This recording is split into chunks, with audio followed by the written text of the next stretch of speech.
بسم الله الرحمن الرحيم. ألف لام را تلك آيات الكتاب المبين إنا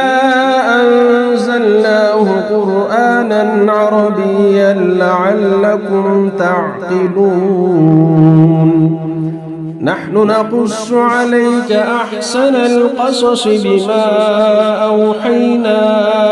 إليك هذا القرآن وإن كنت من قبله لمن الغافلين إذ قال يوسف لأبيه يا أبت إني رأيت 11 كوكبا والشمس والقمر رأيتهم لي ساجدين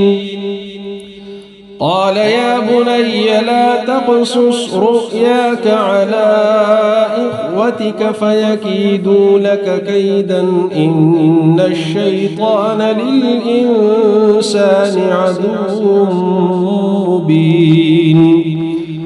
وكذلك يجتبيك ربك ويعلمك من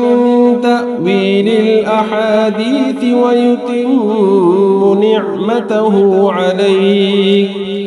ويتم نعمته عليك وعلى آل يعقوب كما أتمها على أبويك من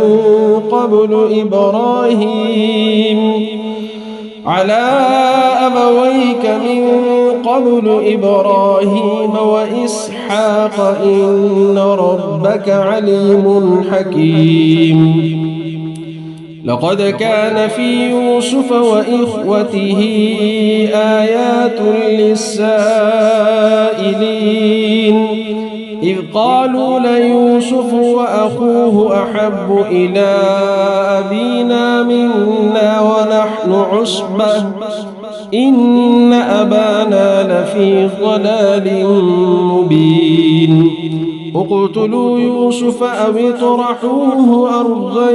يخل لكم وجه أبيكم وتكونوا من بعده قوما صالحين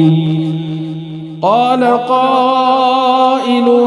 منهم لا تقتلوا يوسف وألقوه في غيابة الجب يلتقطه بعض السيارة إن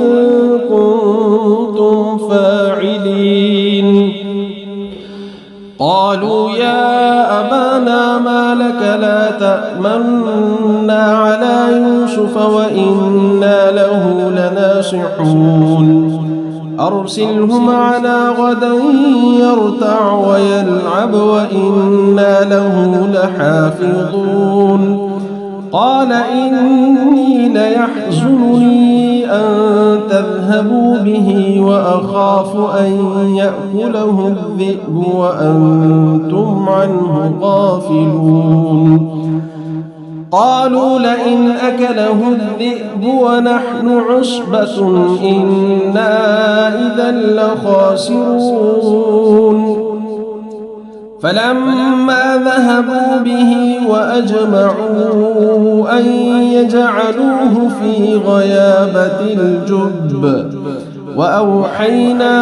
إليه لتنبئنهم بأمرهم هذا وهم لا يشعرون وجاءوا أباهم عشاء يبكون قالوا يا أبانا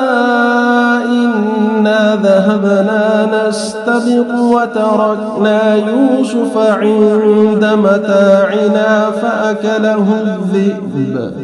وما أنت بمؤمن لنا ولو كنا صادقين وجاءوا على قميصه بدم كذب قال بل سولت لكم أنفسكم أمرا فصبر جميل والله المستعان على ما تصفون. وجاءت سيارة فأرسلوا واردهم فأدلى دلوه قال يا بشرى هذا غلام وأسروه بضاعة والله عليم بما يعملون. وشروه بثمن بخس دراهم معدودة وكانوا فيه من الزاهدين. وقال الذي اشتراه من مصر لامرأته أكرمي مثواه عسى أن ينفعنا أو نتخذه ولدا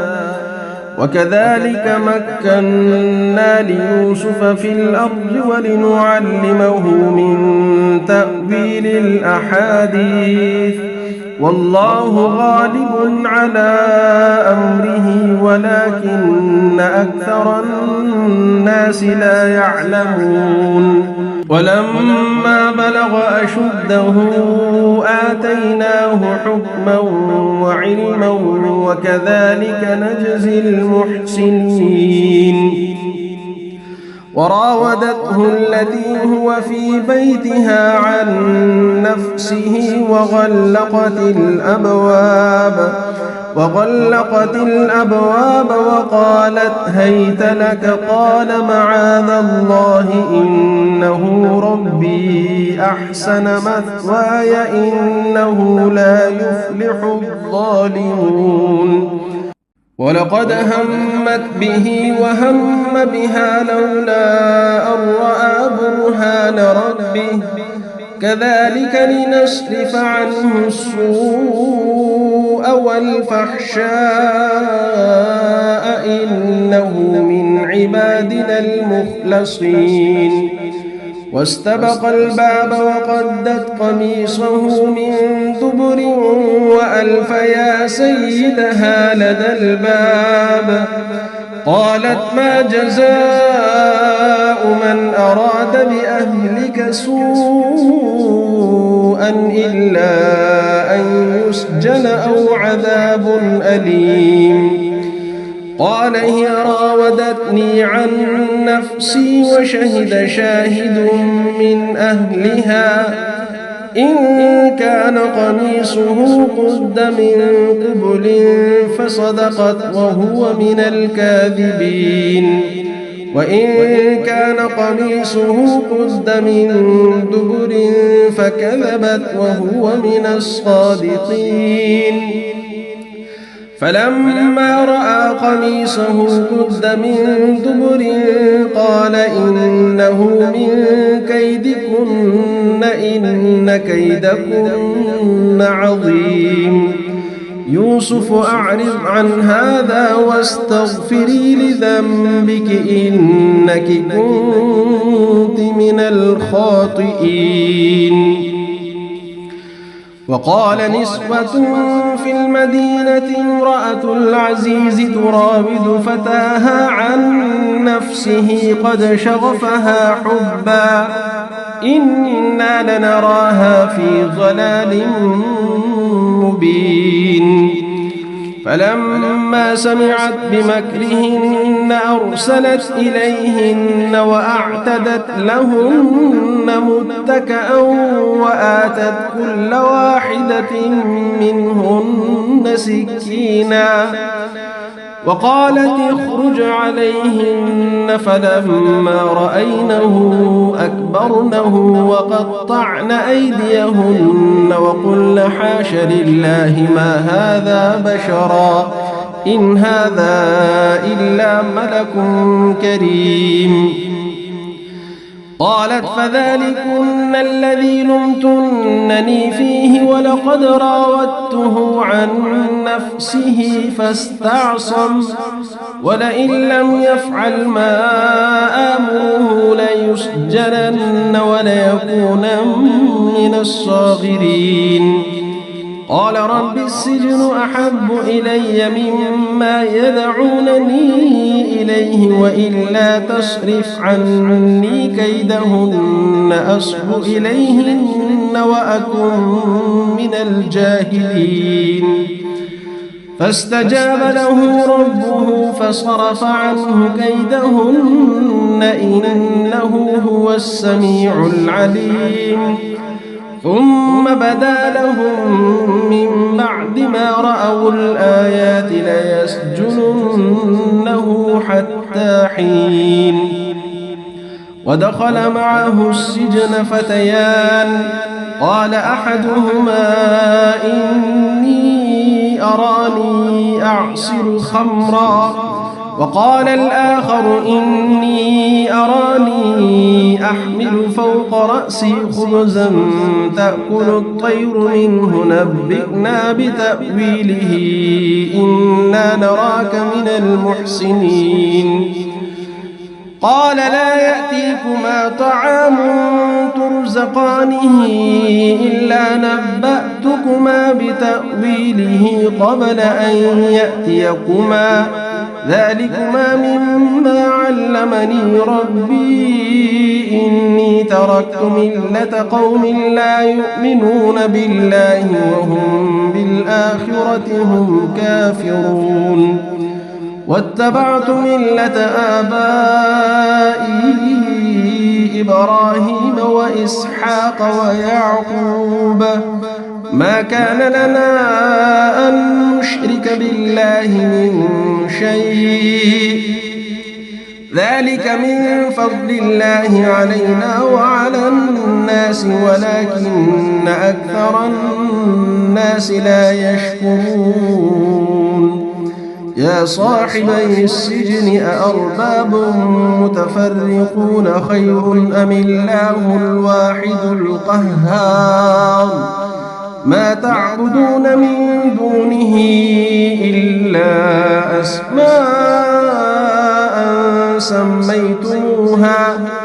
سميتموها أنتم وآباؤكم ما أنزل الله بها من سلطان إن الحكم إلا لله أمر ألا تعبدوا إلا إياه ذلك الدين القيم ولكن أكثر الناس لا يعلمون يا صاحبي السجن أما أحدكما فيسقي ربه خمرا وأما الآخر فيصلب فتأكل الطير من رأسه قضي الأمر الذي فيه تستفتيان وقال الذي ظن أنه ناج منه اذكرني عند ربك فأنساه الشيطان ذكر ربه فلبث في السجن بضع سنين وقال الملك إني أرى 7 بقرات سمان يأكلهن 7 عجاف و7 سنبلات خضر وأخر يابسات يا أيها الملأ أفتوني في رؤياي إن كنتم للرؤيا تعبرون قالوا أضغاث أحلام وما نحن بتأويل الأحلام بعالمين وقال الذي نجا منهما وادكر بعد أمة أنا أنبئكم بتأويله فأرسلون يوسف أيها الصديق أفتنا في 7 بقرات سمان يأكلهن 7 عجاف و7 سنبلات خضر وأخر يابسات لعلي أرجع إلى الناس لعلهم يعلمون قال تزرعون 7 سنين دأبا فما حصدتم فذروه في سنبله إلا قليلا مما تأكلون ثم يأتي من بعد ذلك 7 شداد يأكلن ما قدمتم لهن إلا قليلا مما تحصنون ثم يأتي من بعد ذلك عام فيه يغاث الناس وفيه يعصرون وقال الملك ائتوني به فلما جاءه الرسول قال ارجع إلى ربك فاسأله ما بال النسوة اللاتي قطعن أيديهن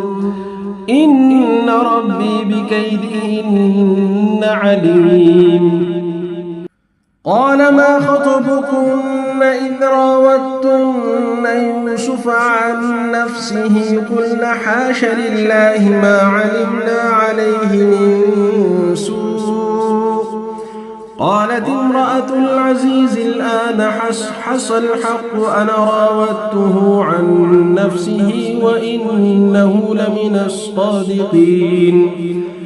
ذلك ليعلم أني لم أخنه بالغيب وأن الله لا يهدي كيد الخائنين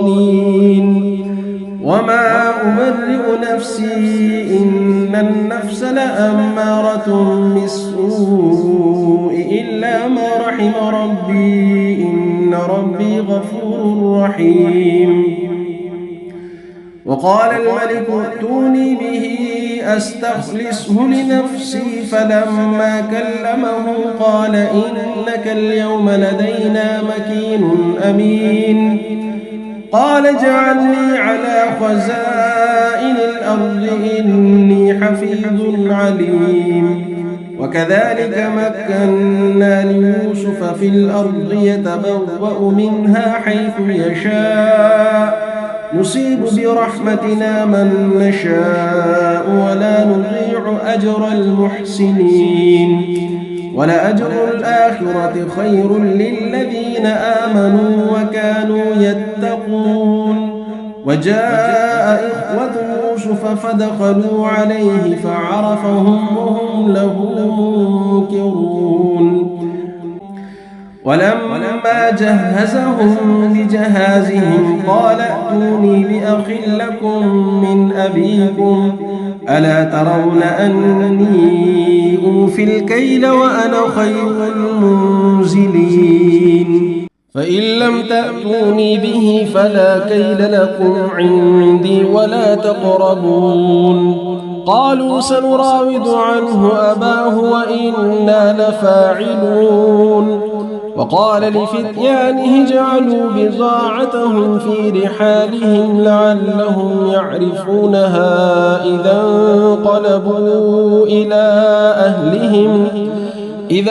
انقلبوا إلى أهلهم لعلهم يرجعون فلما رجعوا إلى أبيهم قالوا يا أبانا منع منا الكيل فأرسل معنا أخانا نكتل وإنا له لحافظون قال هل آمنكم عليه إلا كما أمنتكم على أخيه من قبل فالله خير حافظا وهو أرحم الراحمين ولما فتحوا متاعهم وجدوا بضاعتهم ردت إليهم قالوا يا أبانا ما نبغي هذه بضاعتنا ردت إلينا ونمير أهلنا ونحفظ أخانا ونزداد كيل بعير ذلك كيل يسير قال لن أرسله معكم حتى تؤتون موثقا من الله لتأتونني به إلا أن يحاط بكم فلما آتوه موثقهم قال الله على ما نقول وكيل وقال يا بني لا تدخلوا من باب واحد وادخلوا من أبواب متفرقة وما أغني عنكم من الله من شيء إن الحكم إلا لله عليه توكلت وعليه فليتوكل المتوكلون. ولما دخلوا من حيث أمرهم أبوهم ما كان يغني عنهم من الله من شيء إلا حاجة في نفس يعقوب قضاها وإنه لذو علم لما علمناه ولكن أكثر الناس لا يعلمون. ولما دخلوا على يوسف آوى إليه أخاه قال إني أنا أخوك فلا تبتئس بما كانوا يعملون. فلما جهزهم بجهازهم جعل السقاية في رحل أخيه ثم أذن مؤذن أيتها العير إنكم لسارقون. قالوا وأقبلوا عليهم ماذا تفقدون؟ قالوا نفقد صواع الملك ولمن جاء به حمل بعير وأنا به زعيم. قالوا تالله لقد علمتم ما جئنا لنفسد في الأرض وما كنا سارقين. قالوا فما جزاؤه إن كنتم كاذبين؟ قالوا جزاؤه من وجد في رحله فهو جزاؤه كذلك نجزي الظالمين. فبدأ بأوعيتهم قبل وعاء أخيه ثم استخرجها من وعاء أخيه كذلك كدنا ليوسف ما كان ليأخذ أخاه في دين الملك إلا أن يشاء الله نرفع درجات من نشاء وفوق كل ذي علم عليم. قالوا إن يسرق فقد سرق أخ له من قبل فأسرها يوسف في نفسه ولم يبدها لهم. قال أنتم شر مكانا والله أعلم بما تصفون. قالوا يا أيها العزيز إن له أبا شيخا كبيرا فخذ أحدنا مكانه إنا نراك من المحسنين. قال معاذ الله أن نأخذ إلا من وجدنا متاعنا عنده إنا إذا لظالمون. فلما استيئسوا منه خلصوا نجيا قال كبيرهم ألم تعلموا أن أباكم قد أخذ عليكم موثقا من الله ومن قبل ما فرطتم في يوسف فلن أبرح الأرض حتى يأذن لي أبي أو يحكم الله لي وهو خير الحاكمين. ارجعوا إلى أبيكم فقولوا يا أبانا إن ابنك سرق وما شهدنا إلا بما علمنا وما كنا للغيب حافظين. واسأل القرية التي كنا فيها والعير التي أقبلنا فيها وإنا لصادقون. قال بل سولت لكم أنفسكم أمرا فصبر جميل عسى الله أن يأتيني بهم جميعا إنه هو العليم الحكيم. وتولى عنهم وقال يا أسفا على يوسف وابيضت عيناه من الحزن فهو كظيم. قالوا تالله تفتأ تذكر يوسف حتى تكون حرضا أو تكون من الهالكين. قال إنما أشكو بثي وحزني إلى الله وأعلم من الله ما لا تعلمون. يا بني اذهبوا فتحسسوا من يوسف وأخيه ولا تيأسوا من روح الله إنه لا ييأس من روح الله إلا القوم الكافرون. فلما دخلوا عليه قالوا يا أيها العزيز مسنا وأهلنا الضر وجئنا ببضاعة مزجاة فأوف لنا الكيل وتصدق علينا إن الله يجزي المتصدقين. قال هل علمتم ما فعلتم بيوسف وأخيه إذ أنتم جاهلون؟ قالوا أئنك لأنت يوسف؟ قال أنا يوسف وهذا أخي قد من الله علينا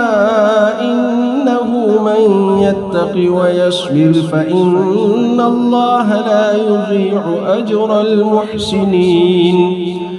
قالوا تالله لقد آثرك الله علينا وإن كنا لخاطئين.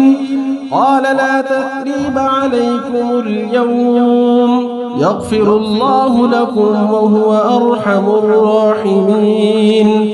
اذهبوا بقميصي هذا فألقوه على وجه أبي يأت بصيرا وأتوني بأهلكم أجمعين. ولما فصلت العير قال أبوهم إني لأجد ريح يوسف لولا أن تفندون.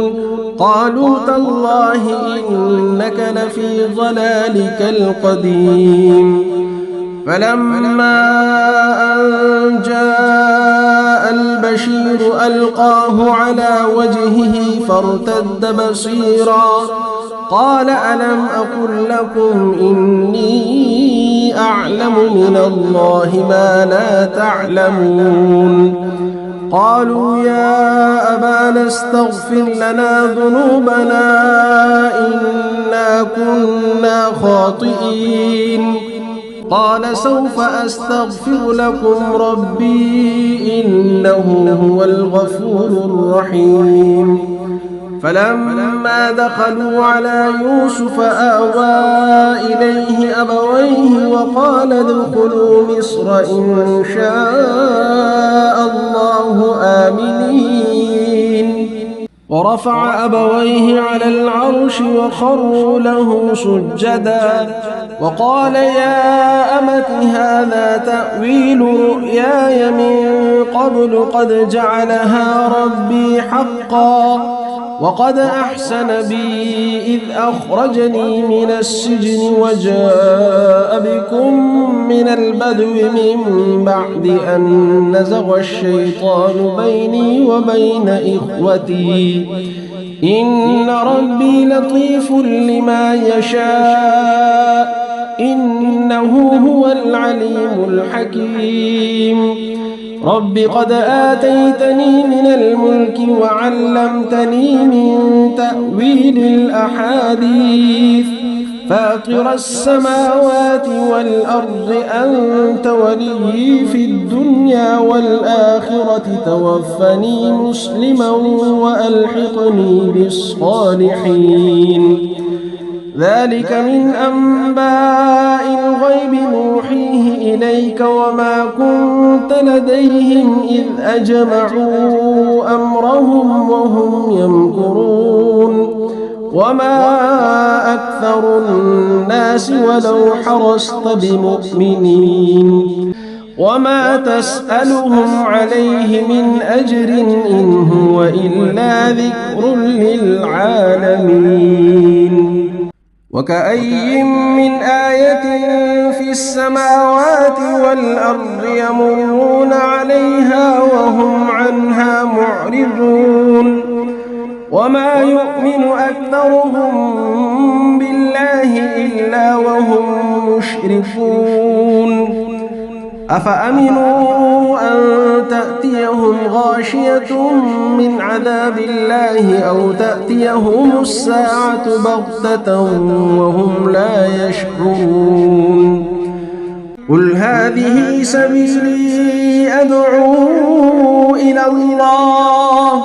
على بصيرة أنا ومن اتبعني وسبحان الله وما أنا من المشركين وما أرسلنا من قبلك إلا رجالا نوحي إليهم من أهل القرى أفلم يسيروا في الأرض فينظروا كيف كان عاقبة الذين من قبلهم ولدار الآخرة خير للذين اتقوا أفلا تعقلون حتى إذا استيأس الرسل وظنوا أنهم قد كذبوا جاءهم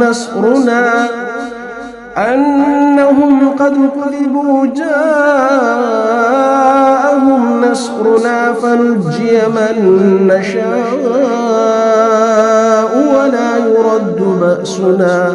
ولا يرد بأسنا عن القوم المجرمين لقد كان في قصصهم عبرة لأولي الألباب ما كان حديثا يفترى ولكن تصديق الذي بين يديه وتفصيل كل شيء وهدى ورحمة لقوم يؤمنون. بسم الله الرحمن الرحيم. ألف لام را تلك آيات الكتاب المبين إنا أنزلناه قرآنا عربيا لعلكم تعقلون نحن نقص عليك أحسن القصص بما أوحينا إليك هذا القرآن وإن كنت من قبله لمن الغافلين إذ قال يوسف لأبيه يا أبت إني رأيت 11 كوكبا والشمس والقمر رأيتهم لي ساجدين قال يا بني لا تقصص رؤياك على إخوتك فيكيدوا لك كيدا إن الشيطان للإنسان عدو مبين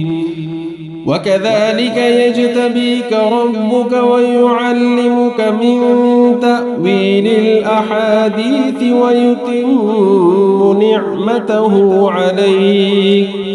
ويتم نعمته عليك وعلى آل يعقوب كما أتمها على أبويك من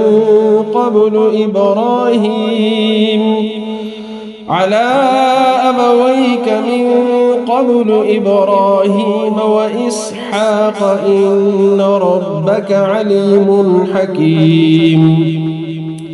لقد كان في يوسف وإخوته آيات للسائلين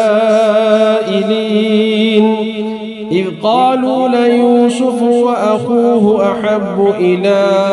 أبينا منا ونحن عصبة إن أبانا لفي ضلال مبين اقتلوا يوسف أو اطرحوه أرضا يخل لكم وجه أبيكم وتكونوا من بعده قوما صالحين قال قائل منهم لا تقتلوا يوسف وألقوه في غيابة الجب يلتقطه بعض السيارة إن كنتم فاعلين قالوا يا أبانا ما لك لا تأمنا على يوسف وإنا له لناصحون أرسله معنا غدا يرتع ويلعب وإنا له لحافظون قال إني ليحزنني أن تذهبوا به وأخاف أن يأكله الذئب وأنتم عنه غافلون قالوا لئن أكله الذئب ونحن عصبة إنا إذا لخاسرون فلما ذهبوا به وأجمعوا أن يجعلوه في غيابة الجب وأوحينا إليه لتنبئنهم بأمرهم هذا وهم لا يشعرون وجاءوا أباهم عشاء يبكون قالوا يا أبانا إنا ذهبنا نستبق وتركنا يوسف عند متاعنا فأكله الذئب وما أنت بمؤمن لنا ولو كنا صادقين وجاءوا على قميصه بدم كذب قال بل سولت لكم أنفسكم أمرا فصبر جميل والله المستعان على ما تصفون وجاءت سيارة فأرسلوا واردهم فأدلى دلوه قال يا بشرى هذا غلام وأسروه بضاعة والله عليم بما يعملون وشروه بثمن بخس دراهم معدودة وكانوا فيه من الزاهدين وقال الذي اشتراه من مصر لامرأته أكرمي مثواه عسى أن ينفعنا أو نتخذه ولدا وكذلك مكنا ليوسف في الأرض ولنعلمه من تأويل الأحاديث والله غالب على أمره ولكن أكثر الناس لا يعلمون ولما بلغ أشده آتيناه حكما وعلما وكذلك نجزي المحسنين وراودته التي هو في بيتها عن نفسه وغلقت الأبواب وقالت هيت لك قال معاذ الله إنه ربي أحسن مثواي إنه لا يفلح الظالمون ولقد همت به وهم بها لولا أن رأى برهان ربه كذلك لنصرف عنه السوء والفحشاء إنه من عبادنا المخلصين واستبق الباب وقدت قميصه من دبر وألف يا سيدها لدى الباب قالت ما جزاء من أراد بأهلك سوءا إلا أن يسجن أو عذاب أليم قال هي راودتني عن نفسي وشهد شاهد من أهلها إن كان قميصه قد من قبل فصدقت وهو من الكاذبين وإن كان قميصه قد من دبر فكذبت وهو من الصادقين فلما رأى قميصه قد من دبر قال إنه من كيدكن إن كيدكن عظيم يوسف أعرض عن هذا واستغفري لذنبك إنك كنت من الخاطئين وقال نسوة في المدينة امرأة العزيز تراود فتاها عن نفسه قد شغفها حبا إنا لنراها في ضلال مبين فلما سمعت بمكرهن أرسلت إليهن وأعتدت لهن متكأ وآتت كل واحدة منهن سكينا وقالت اخرج عليهن فلما رأينه أكبرنه وقطعن أيديهن وقلن حاش لله ما هذا بشرا إن هذا إلا ملك كريم قالت فذلكن الذي لمتنني فيه ولقد راودته عن نفسه فاستعصم ولئن لم يفعل ما آمره ليسجنن وليكونن من الصاغرين قال رب السجن أحب إلي مما يدعونني إليه وإلا تصرف عني كيدهن أصب إليهن وأكن من الجاهلين فاستجاب له ربه فصرف عنه كيدهن إنه هو السميع العليم ثم بدا لهم من بعد ما رأوا الآيات ليسجننه حتى حين ودخل معه السجن فتيان قال أحدهما إني أراني أعصر خمرا وقال الآخر إني أراني أحمل فوق رأسي خبزا تأكل الطير منه نبئنا بتأويله إنا نراك من المحسنين قال لا يأتيكما طعام ترزقانه إلا نبأتكما بتأويله قبل أن يأتيكما ذلكما مما علمني ربي إني تركت ملة قوم لا يؤمنون بالله وهم بالآخرة هم كافرون واتبعت ملة آبائي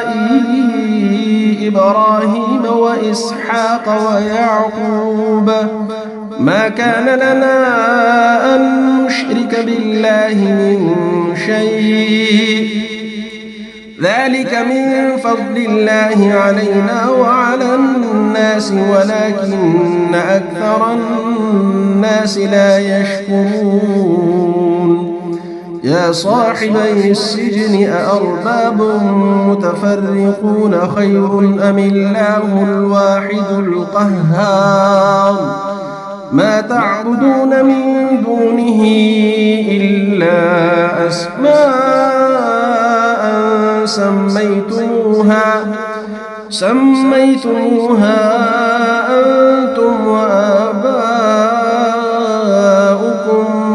ما أنزل الله بها من سلطان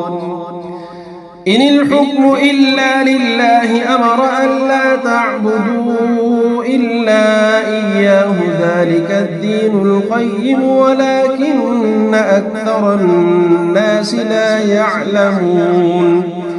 يا صاحبي السجن أما أحدكما فيسقي ربه خمرا وأما الآخر فيصلب فتأكل الطير من رأسه قضي الأمر الذي فيه تستفتيان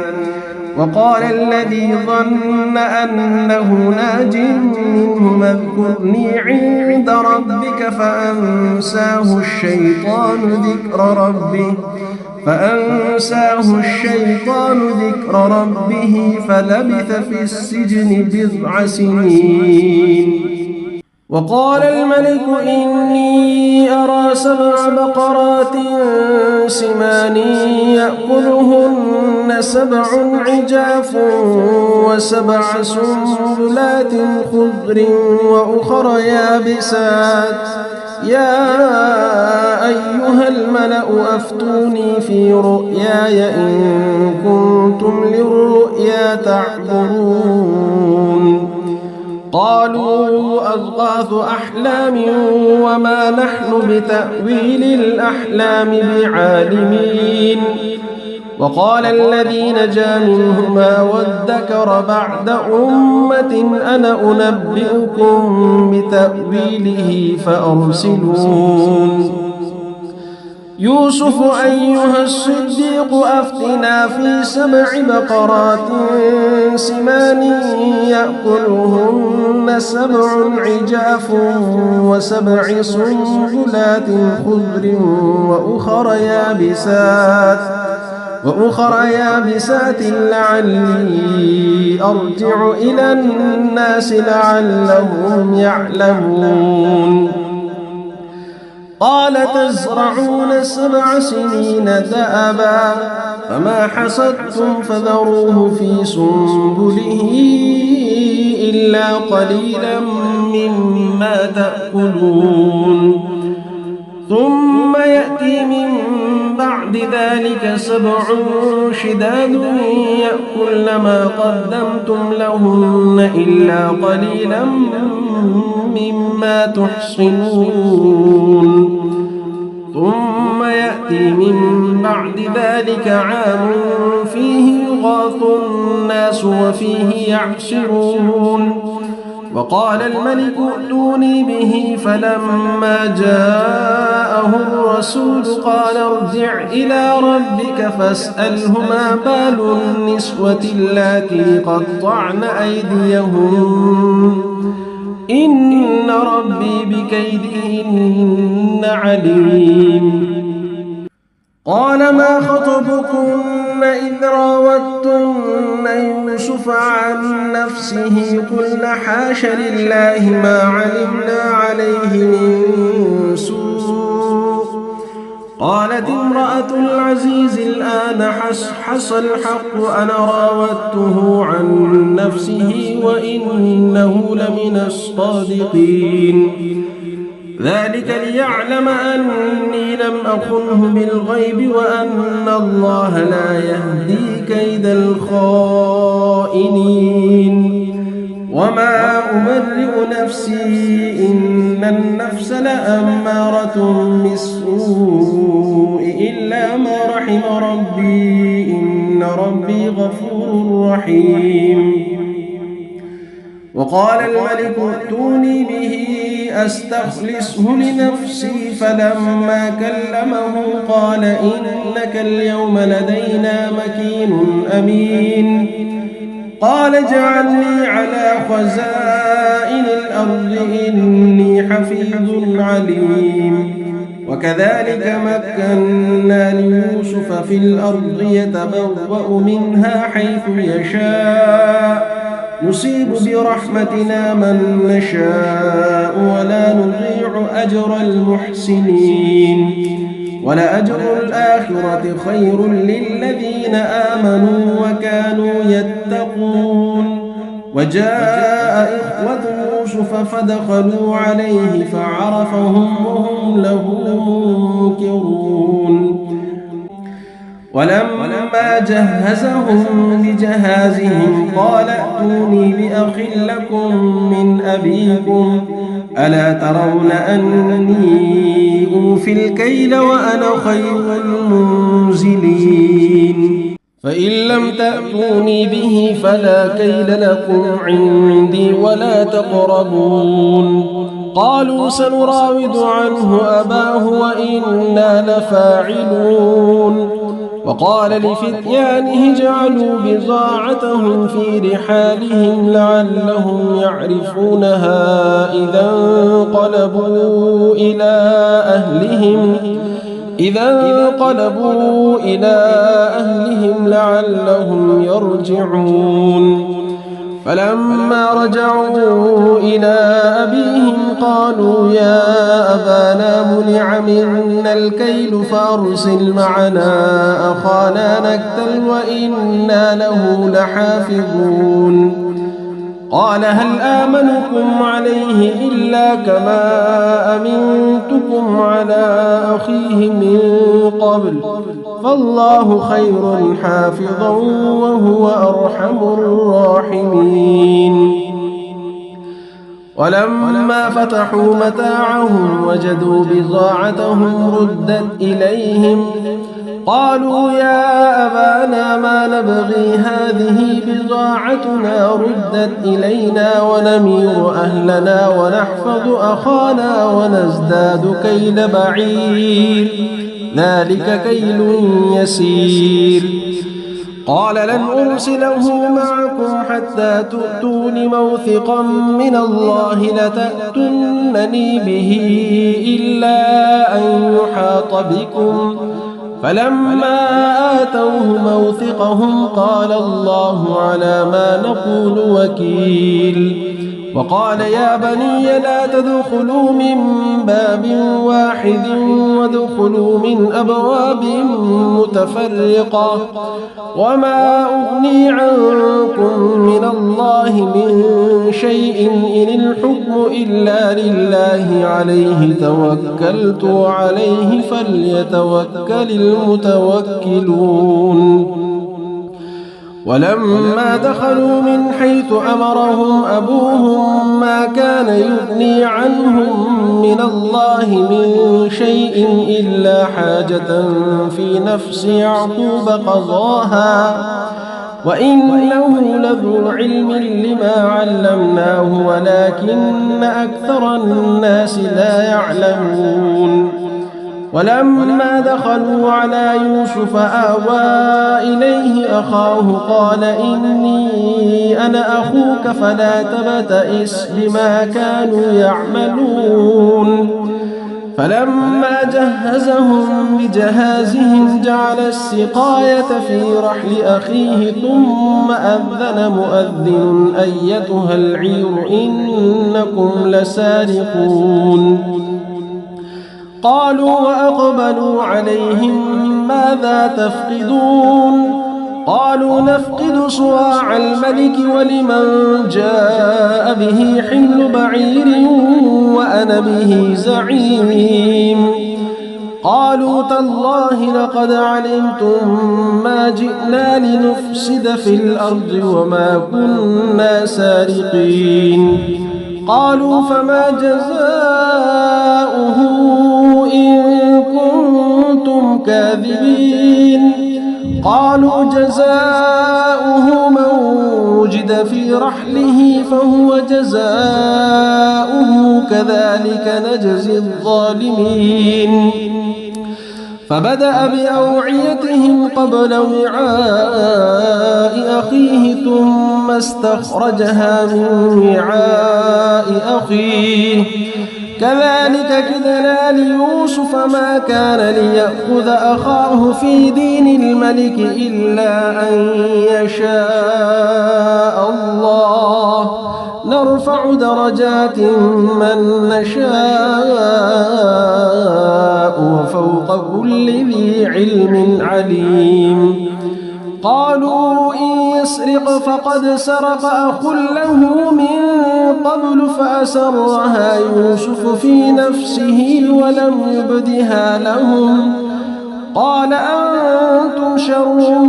مكانا والله أعلم بما تصفون. قالوا يا أيها العزيز إن له أبا شيخا كبيرا فخذ أحدنا مكانه إنا نراك من المحسنين. قال معاذ الله أن نأخذ إلا من وجدنا متاعنا عنده إنا إذا لظالمون. فلما استيئسوا منه خلصوا نجيا قال كبيرهم ألم تعلموا أن أباكم قد أخذ عليكم موثقا من الله ومن قبل ما فرطتم في يوسف فلن أبرح الأرض حتى يأذن لي أبي أو يحكم الله لي وهو خير الحاكمين. ارجعوا إلى أبيكم فقولوا يا أبانا إن ابنك سرق وما شهدنا إلا بما علمنا وما كنا للغيب حافظين.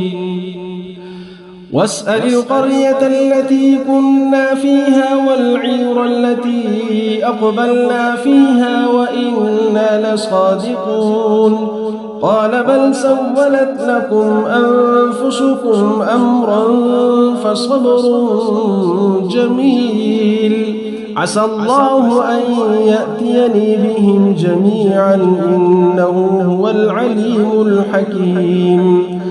وتولى عنهم وقال يا أسفا على يوسف وابيضت عيناه من الحزن فهو كظيم. قالوا تالله تفتأ تذكر يوسف حتى تكون حرضا أو تكون من الهالكين. قال إنما أشكو بثي وحزني إلى الله وأعلم من الله ما لا تعلمون. يا بني اذهبوا فتحسسوا من يوسف وأخيه ولا تيأسوا من روح الله إنه لا ييأس من روح الله إلا القوم الكافرون. فلما دخلوا عليه قالوا يا أيها العزيز مسنا وأهلنا الضر وجئنا ببضاعة مزجاة فأوف لنا الكيل وتصدق علينا إن الله يجزي المتصدقين. قال هل علمتم ما فعلتم بيوسف وأخيه إذ أنتم جاهلون؟ قالوا أئنك لأنت يوسف؟ قال أنا يوسف وهذا أخي قد من الله علينا إنه من يتق ويصبر فإن الله لا يضيع أجر المحسنين. قالوا تالله لقد آثرك الله علينا وإن كنا لخاطئين. قال لا تثريب عليكم اليوم يغفر الله لكم وهو أرحم الراحمين. اذهبوا بقميصي هذا فألقوه على وجه أبي يأت بصيرا وأتوني بأهلكم أجمعين. ولما فصلت العير قال أبوهم إني لأجد ريح يوسف لولا أن تفندون. قالوا تالله إنك لفي ضلالك القديم. فلما أن جاء البشير ألقاه على وجهه فارتد بصيرا قال ألم أقل لكم إني أعلم من الله ما لا تعلمون. قالوا يا أبانا استغفر لنا ذنوبنا إنا كنا خاطئين. قال سوف أستغفر لكم ربي إنه هو الغفور الرحيم فلما دخلوا على يوسف آوى إليه أبويه وقال ادخلوا مصر إن شاء الله آمنين ورفع أبويه على العرش وخروا له سجدا وقال يا أمت هذا تأويل رؤياي من قبل قد جعلها ربي حقا وقد أحسن بي إذ أخرجني من السجن وجاء بكم من البدو من بعد أن نزغ الشيطان بيني وبين إخوتي إن ربي لطيف لما يشاء إنه هو العليم الحكيم رب قد آتيتني من الملك وعلمتني من تأويل الأحاديث فاطر السماوات والأرض أنت ولي في الدنيا والآخرة توفني مسلما وألحقني بالصالحين ذلك من أنباء الغيب نوحيه إليك وما كنت لديهم إذ أجمعوا أمرهم وهم يمكرون وما أكثر الناس ولو حرصت بمؤمنين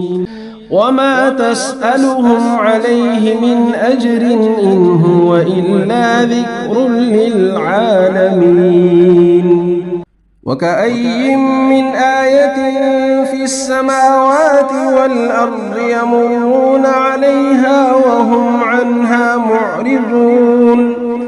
وما يؤمن أكثرهم بالله إلا وهم مشركون أفأمنوا أن تأتيهم غاشية من عذاب الله أو تأتيهم الساعة بغتة وهم لا يشعرون قل هذه سبيلي أدعو إلى الله على بصيرة أنا ومن اتبعني وسبحان الله وما أنا من المشركين وما أرسلنا من قبلك إلا رجالا نوحي إليهم من أهل القرى أفلم يسيروا في الأرض فينظروا كيف كان عاقبة الذين من قبلهم ولدار الآخرة خير للذين اتقوا أفلا تعقلون حتى إذا استيأس الرسل وظنوا أنهم قد كذبوا جاءهم نصرنا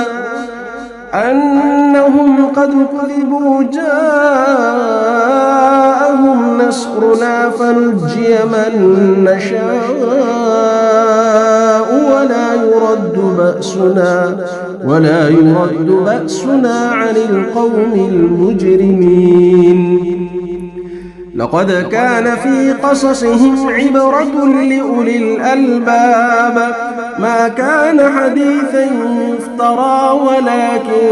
تصديق الذي بين يديه وتفصيل كل شيء وهدى ورحمة لقوم يؤمنون بسم الله الرحمن الرحيم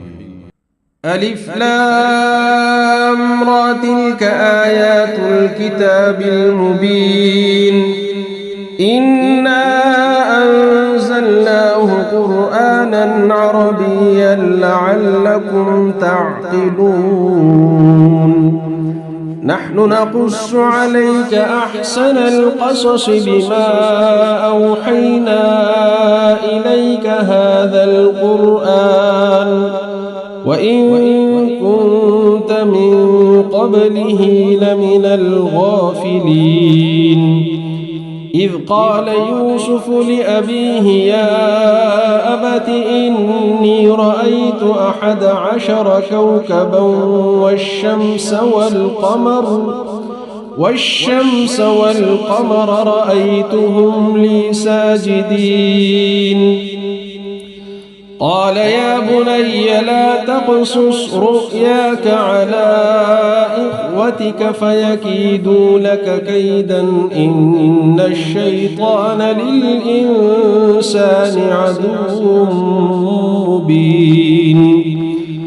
وكذلك يجتبيك ربك ويعلمك من تأويل الأحاديث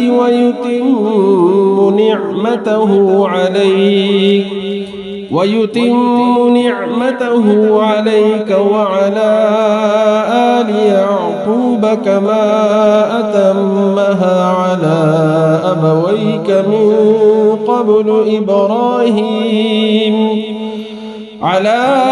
أبويك من قبل إبراهيم وإسحاق إن ربك عليم حكيم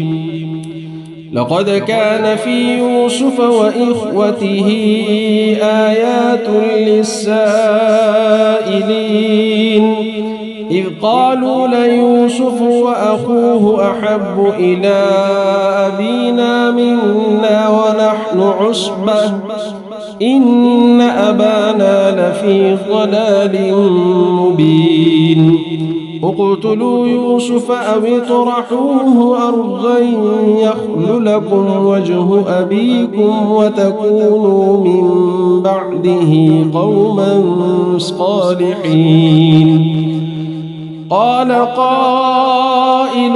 منهم لا تقتلوا يوسف وألقوه في غيابة الجب يلتقطه بعض السيارة إن كنتم فاعلين قالوا يا أبانا ما لك لا تأمنا على يوسف وإنا له لناصحون أرسله معنا غدا يرتع ويلعب وإنا له لحافظون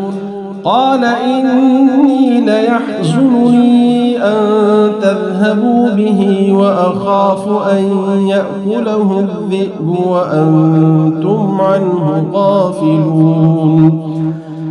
قالوا لئن أكله الذئب ونحن عصبة إنا إذا لخاسرون فلما ذهبوا به وأجمعوا أن يجعلوه في غيابة الجب وأوحينا إليه لتنبئنهم بأمرهم هذا وهم لا يشعرون وجاءوا أباهم عشاء يبكون قالوا يا أبانا إنا ذهبنا نستبق وتركنا يوسف عند متاعنا فأكله الذئب وما أنت بمؤمن لنا ولو كنا صادقين وجاءوا على قميصه بدم كذب قال بل سولت لكم أنفسكم أمرا فصبر جميل والله المستعان على ما تصفون وجاءت سيارة فأرسلوا واردهم فأدلى دلوه قال يا بشرى هذا غلام وأسروه بضاعة والله عليم بما يعملون وشروه بثمن بخس دراهم معدودة وكانوا فيه من الزاهدين وقال الذي اشتراه من مصر لامرأته أكرمي مثواه عسى أن ينفعنا أو نتخذه ولدا وكذلك مكنا ليوسف في الأرض ولنعلمه من تأويل الأحاديث والله غالب على أمره ولكن أكثر الناس لا يعلمون ولما بلغ أشده آتيناه حكما وعلما وكذلك نجزي المحسنين وراودته التي هو في بيتها عن نفسه وغلقت الأبواب وقالت هيت لك قال معاذ الله إنه ربي أحسن مثواي إنه لا يفلح الظالمون ولقد همت به وهم بها لولا أن رأى برهان ربه كذلك لنصرف عنه السوء والفحشاء إنه من عبادنا المخلصين واستبق الباب وقدت قميصه من دبر وألف يا سيدها لدى الباب قالت ما جزاء من أراد بأهلك سوءا إلا أن يسجن أو عذاب أليم قال هي راودتني عن نفسي وشهد شاهد من أهلها إن كان قميصه قد من قبل فصدقت وهو من الكاذبين وإن كان قميصه قد من دبر فكذبت وهو من الصادقين فلما رأى قميصه قد من دبر قال إنه من كيدكن إن كيدكن عظيم يوسف أعرض عن هذا واستغفري لذنبك إنك كنت من الخاطئين وقال نسوة في المدينة امرأة العزيز تراود فتاها عن نفسه قد شغفها حبا إنا لنراها في ضلال مبين فلما سمعت بمكرهن أرسلت إليهن وأعتدت لهن متكأ وآتت كل واحدة منهن سكينا وقالت اخرج عليهن فلما رأينه أكبرنه وقطعن أيديهن وقلن حاش لله ما هذا بشرا إن هذا إلا ملك كريم قالت فذلكن الذي لمتنني فيه ولقد راودته عن نفسه فاستعصم ولئن لم يفعل ما آمره ليسجنن وليكونن من الصاغرين قال رب السجن أحب إلي مما يدعونني إليه وإلا تصرف عني كيدهن أصب إليهن وأكن من الجاهلين فاستجاب له ربه فصرف عنه كيدهن إنه هو السميع العليم ثم بدا لهم من بعد ما رأوا الآيات ليسجننه حتى حين ودخل معه السجن فتيان قال أحدهما إني أراني أعصر خمرا وقال الآخر إني أراني أحمل فوق رأسي خبزا تأكل الطير منه نبئنا بتأويله إنا نراك من المحسنين قال لا يأتيكما طعام ترزقانه إلا نبأتكما بتأويله قبل أن يأتيكما ذلكما مما علمني ربي إني تركت ملة قوم لا يؤمنون بالله وهم بالآخرة هم كافرون واتبعت ملة آبائي إبراهيم وإسحاق ويعقوب ما كان لنا أن نشرك بالله من شيء ذلك من فضل الله علينا وعلى الناس ولكن أكثر الناس لا يشكرون يا صاحبي السجن أأرباب متفرقون خير أم الله الواحد القهار ما تعبدون من دونه إلا أسماء سميتموها أنتم وآباؤكم ما أنزل الله بها من سلطان إن الحكم إلا لله أمر ألا تعبدوا إلا إياه ذلك الدين القيم ولكن أكثر الناس لا يعلمون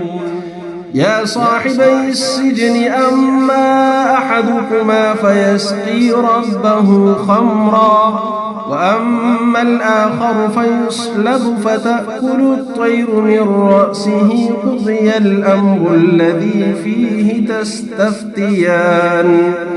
وقال الذي ظن أنه ناج منه اذكرني عند ربك فأنساه الشيطان ذكر ربه فلبث في السجن 9 سنين وقال الملك إني أرى 7 بقرات سمان يأكلهن 7 عجاف و7 سنبلات خضر وأخر يابسات يا أيها الملأ أفتوني في رؤياي إن كنتم للرؤيا تعبرون قالوا أضغاث أحلام وما نحن بتأويل الأحلام بعالمين وقال الذي نجا منهما وادكر بعد أمة أنا أنبئكم بتأويله فأرسلون يوسف أيها الصديق أفتنا في 7 بقرات سمان يأكلهن 7 عجاف و7 سنبلات خضر وأخر يابسات لعلي أرجع إلى الناس لعلهم يعلمون قال تزرعون 7 سنين دأبا فما حصدتم فذروه في سنبله إلا قليلا مما تأكلون ثم يأتي من بعد ذلك 7 شداد يأكلن ما قدمتم لهن إلا قليلا مما تحصنون ثم يأتي من بعد ذلك عام فيه يغاث الناس وفيه يعصرون وقال الملك ائتوني به فلما جاءه الرسول قال ارجع إلى ربك فاسأله ما بال النسوة اللاتي قطعن أيديهن إن ربي بكيدهن عليم. قال ما خطبكن إذ راوتن يوسف عن نفسه قلن حاش لله ما علمنا عليه من سوء. قالت امرأة العزيز الآن حصحص الحق أنا راودته عن نفسه وإنه لمن الصادقين. ذلك ليعلم أني لم أخنه بالغيب وأن الله لا يهدي كيد الخائنين. وما أبرئ نفسي إن النفس لأمارة بالسوء إلا ما رحم ربي إن ربي غفور رحيم. وقال الملك ائتوني به أستخلصه لنفسي فلما كلمه قال إنك اليوم لدينا مكين أمين. قال اجعلني على خزائن الأرض إني حفيظ عليم. وكذلك مكنا ليوسف في الأرض يتبوأ منها حيث يشاء نصيب برحمتنا من نشاء ولا نضيع أجر المحسنين. ولأجر الآخرة خير للذين آمنوا وكانوا يتقون. وجاء إخوة يوسف فدخلوا عليه فعرفهم وهم له منكرون. ولما جهزهم بجهازهم قال ائتوني بأخ لكم من أبيكم ألا ترون أني أوفي الكيل وأنا خير المنزلين. فإن لم تأتوني به فلا كيل لكم عندي ولا تقربون. قالوا سنراود عنه أباه وإنا لفاعلون. وقال لفتيانه اجعلوا بضاعتهم في رحالهم لعلهم يعرفونها إذا انقلبوا إلى أهلهم لعلهم يرجعون. فلما رجعوا إلى أبيهم قالوا يا أبانا منع منا الكيل فأرسل معنا أخانا نكتل وإنا له لحافظون. قال هل آمنكم عليه إلا كما أمنتكم على أخيه من قبل فالله خير حافظا وهو أرحم الراحمين. ولما فتحوا متاعهم وجدوا بضاعتهم ردت إليهم قالوا يا أبانا ما نبغي هذه بضاعتنا ردت إلينا ونمير أهلنا ونحفظ أخانا ونزداد كيل بعير ذلك كيل يسير. قال لن أرسله معكم حتى تؤتون موثقا من الله لتأتونني به إلا أن يحاط بكم. فلما آتوه موثقهم قال الله على ما نقول وكيل. وقال يا بني لا تدخلوا من باب واحد وادخلوا من أبواب متفرقة وما أغني عنكم من الله من شيء إن الحكم إلا لله عليه توكلت وعليه فليتوكل المتوكلون. ولما دخلوا من حيث أمرهم أبوهم ما كان يغني عنهم من الله من شيء إلا حاجة في نفس يعقوب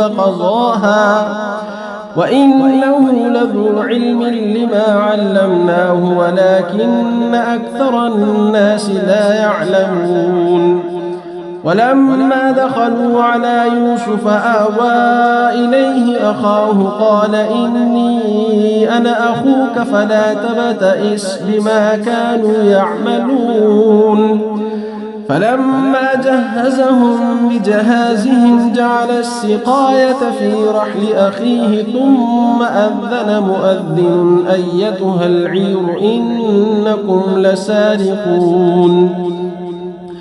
قالوا وأقبلوا عليهم ماذا تفقدون قالوا نفقد صواع الملك ولمن جاء به حمل بعير وأنا به زعيم قالوا تالله لقد علمتم ما جئنا لنفسد في الأرض وما كنا سارقين قالوا فما جزاؤه إن كنتم كاذبين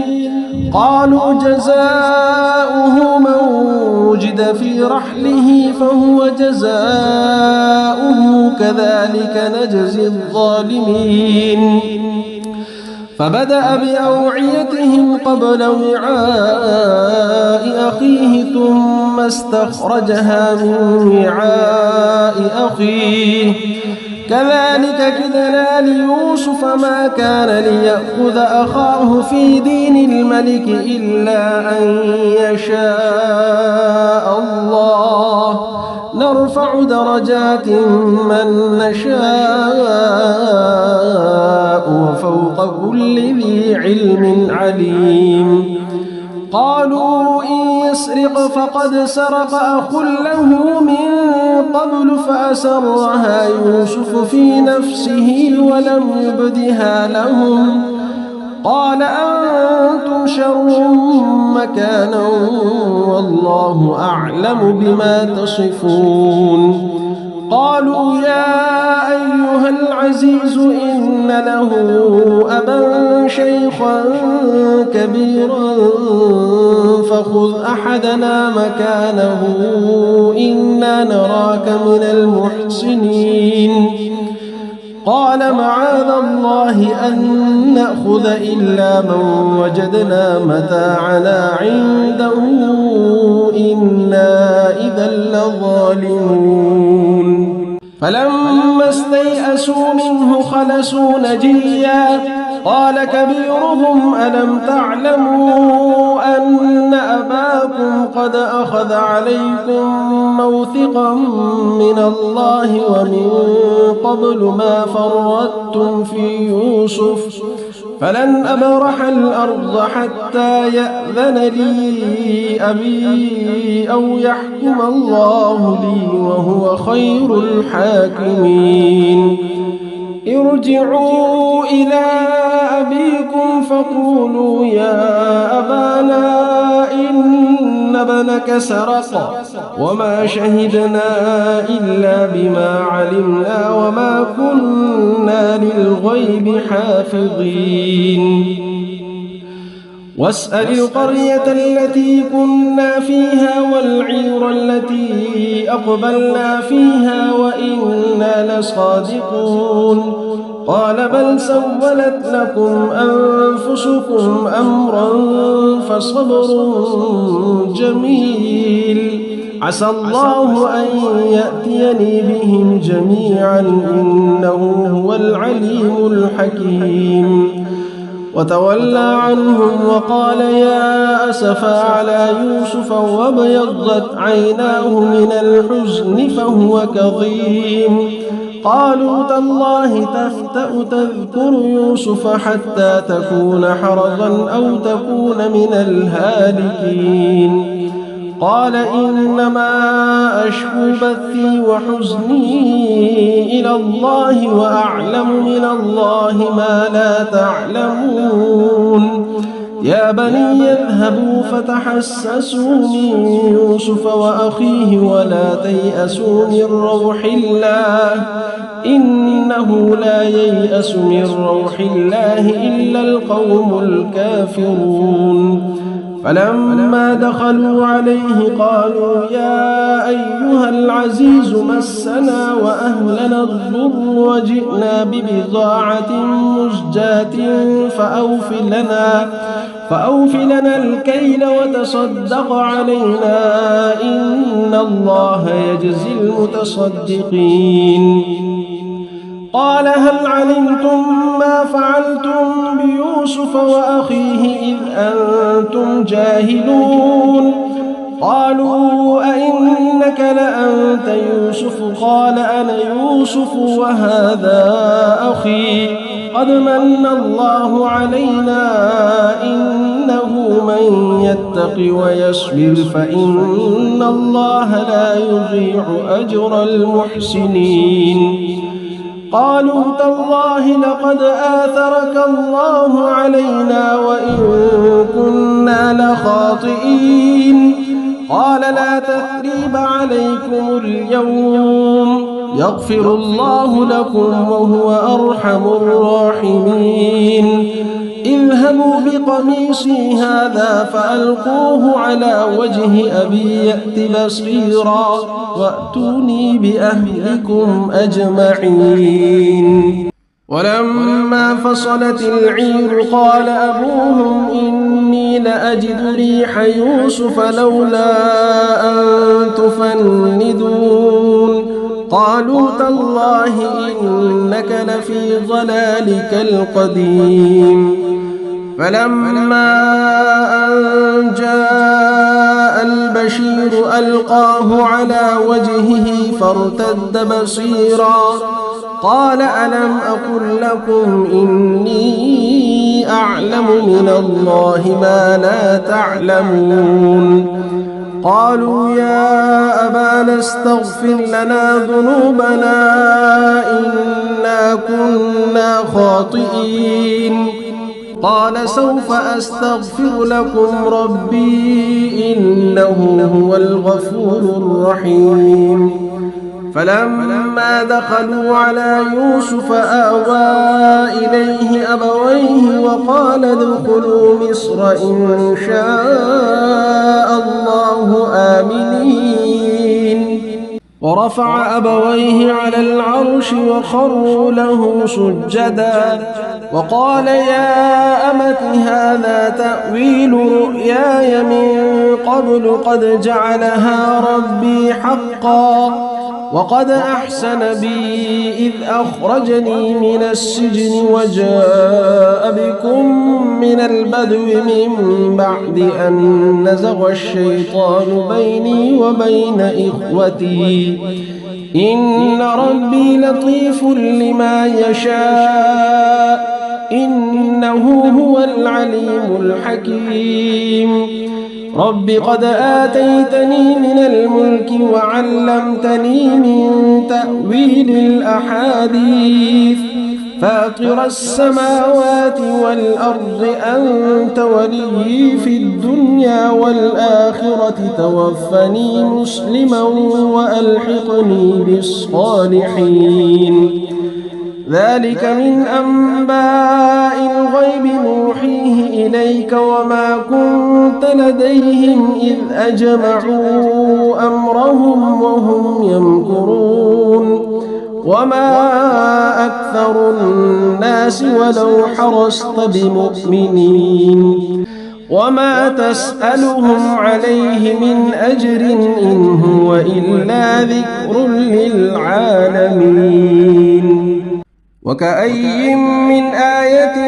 في السماوات والأرض يمرون عليها وهم عنها معرضون وما يؤمن أكثرهم بالله إلا وهم مشركون. أفأمنوا أن تأتيهم غاشية من عذاب الله أو تأتيهم الساعة بغتة وهم لا يشعرون. قل هذه سبيلي أدعو إلى الله على بصيرة أنا ومن اتبعني وسبحان الله وما أنا من المشركين. وما أرسلنا من قبلك إلا رجالا نوحي إليهم من أهل القرى أفلم يسيروا في الأرض فينظروا كيف كان عاقبة الذين من قبلهم ولدار الآخرة خير للذين اتقوا أفلا تعقلون حتى إذا استيأس الرسل وظنوا أنهم قد كذبوا جاءهم نصرنا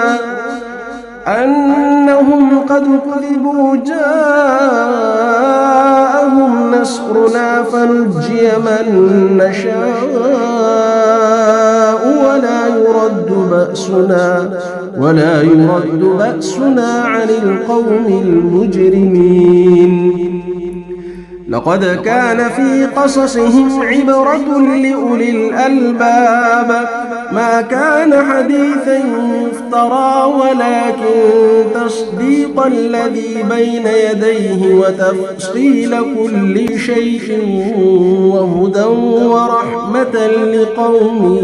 يؤمنون